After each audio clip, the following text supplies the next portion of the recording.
Welcome students to the second video of second lecture of biology.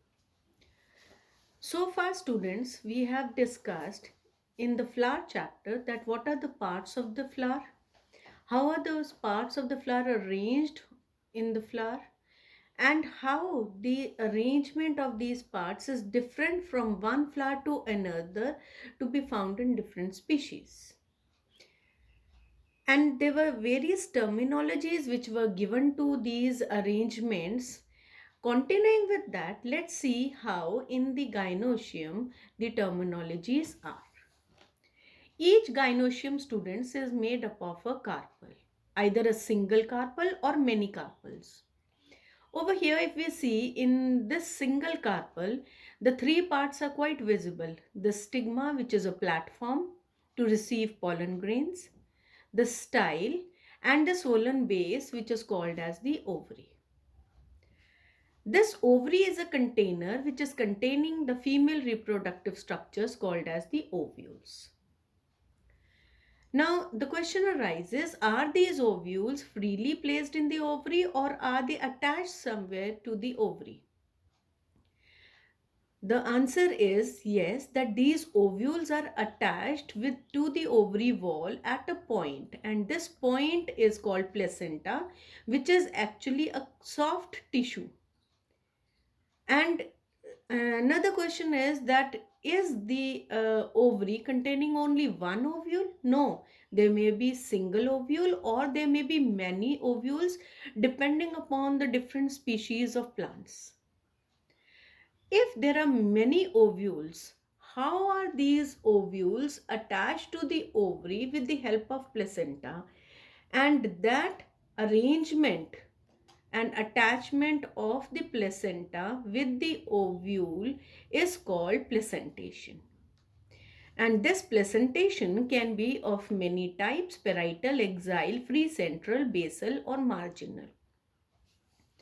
If there's a single ovule or two ovules, they would be attached on one side with the placenta, and yes, that is the basal placentation. And if there are many ovules and all are placed in a row, single line, and the placenta is attached on one side of the ovary, that is on the margin of the ovary, and this arrangement is called as marginal placentation. Now let's come on to the parietal placentation. In case of parietal placentation, the ovules, they are attached to the placenta, which is at the peripheral region of the ovary wall, and all the ovules are inside arranged. This arrangement is quite popularly seen in case of the cucumbers, and this is called parietal placentation.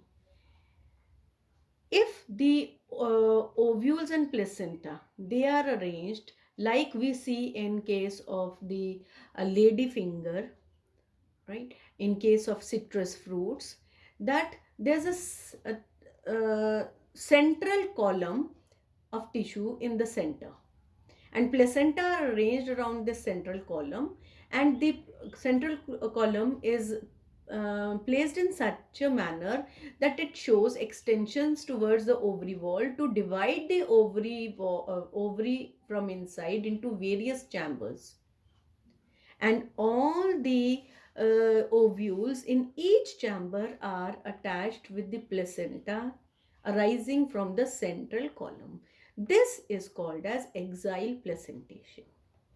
Comparing to axial placentation is free central placentation, where the central column is very much there, but they are not partitioning the ovary wall or the ovary.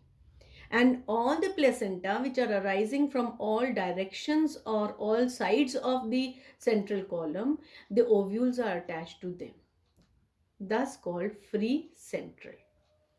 So these were the various types of placentations. Continuing discussing with other terminologies, now a question arises that in case of unisexual flowers, are the unisexual flowers present on the same plant or on different plant? Depending upon that, there are two terminologies: monoecious plant and dioecious plant. Monoecious plant is that where both male and female flowers, they are present on one plant. The best example of this is maize, where we see that a cluster of flowers, the male flowers are arising at the tip of the plant, and a cluster of female flowers are arising at a lower level in the axil of a leaf. And during pollination, the transfer of pollen grains from the male flowers is there to the female flowers on the same plant. So the name also justifies monoecious, means one plant is responsible for pollination and fertilization. Second terminology is dioecious plant, where we see that all male flowers are present on one plant and all female flowers are present on the female plant. So we have male flower with male plants and the female flowers on the female plant. And when pollination takes place, the pollination is from the male flower, male plant to the female flower on the female plant. Thus, two plants are required for pollination and fertilization. So the term justifies dioecious. Di means two. So now best examples more of the monoecious, they are maize, cucumber, oil palm, walnut, hazelnut, fig, etc. And the examples of the dioecious plants, kiwi fruit, papaya, and spinach, and date palm, and so on. So these are the two terminologies according to the kind of flowers present on them. Continuing further, let's see how the different floral parts, they are arranged on the thalamus. Now, if this arrangement is in such a manner that when the flower is cut along a vertical plane and along any radii, we get mirror images of the flower, equal halves of the flower. Such symmetry of the flower is called actinomorphic symmetry, and the flower is actinomorphic flower or the cyclic flower. Comparing to it, if the arrangement of all the floral parts is in such a manner that if the flower is cut along the vertical plane, we are able to get mirror image of the flower along only one plane. Such a symmetry is called as zygomorphic symmetry, also called bilateral symmetry, and the flower is called zygomorphic flower or the irregular flower. The best examples of actinomorphic flowers is petunia and mustard, and examples of zygomorphic flower are pea and salvia.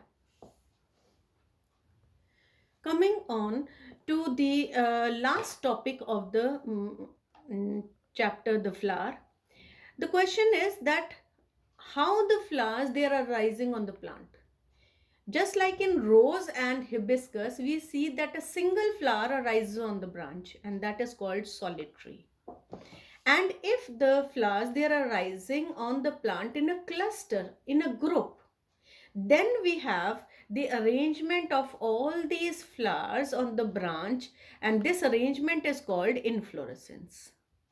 The branch on which it is arranged is called rachis, and depending upon the mode of branching on this rachis, the inflorescence can be mainly of two types, racemose and cymose. Racemose inflorescence is where the branch is having a terminal bud at the tip and it continuously keeps on growing and forming new flowers on the lateral side. And if we see the arrangement of the flowers, we will be able to see old flower on the lower level and young flowers on the upper level with a terminal bud of the flower. Comparing to it is the cymose inflorescence, where the apical or the terminal bud ends into a flower. And if a new flower has to arise, it will arise from the lateral bud to form a branch with the flower at the tip. So this way, the cymose inflorescence is different from racemose. And if we talk about Are there different types of racemos further? Yes, there can be panicle, there can be spike, and there can be spikelet. Students, in your syllabus, there are no further definitions of these panicle, spike, or spikelet. Only thing is, you should know that these terminologies are there. So that's why I have shared this slide with you. Now, if we see that what are the two main types of inflorescence, the two type of inflorescence can be determinate or indeterminate. In case of determinate inflorescence, which was found in cymos also, that the terminal bud opens into a flower, and the plant does not, or the branch does not grow further. And in case of indeterminate, that the terminal bud, the apical bud, is continuously growing and forming new flowers at the top, and the old flowers, they are shifted on one side. This is called indeterminate inflorescence. So, with this, we come to the end of the topic and the end of the chapter. After this, we will be sending you a worksheet. That worksheet would be posted on the assignment section of your Teams. Please complete your worksheet in your FAIR files, interleave files, and submit your files on the worksheet, on the assignment section on time as the due date is assigned. Stay safe, stay healthy. Thank you.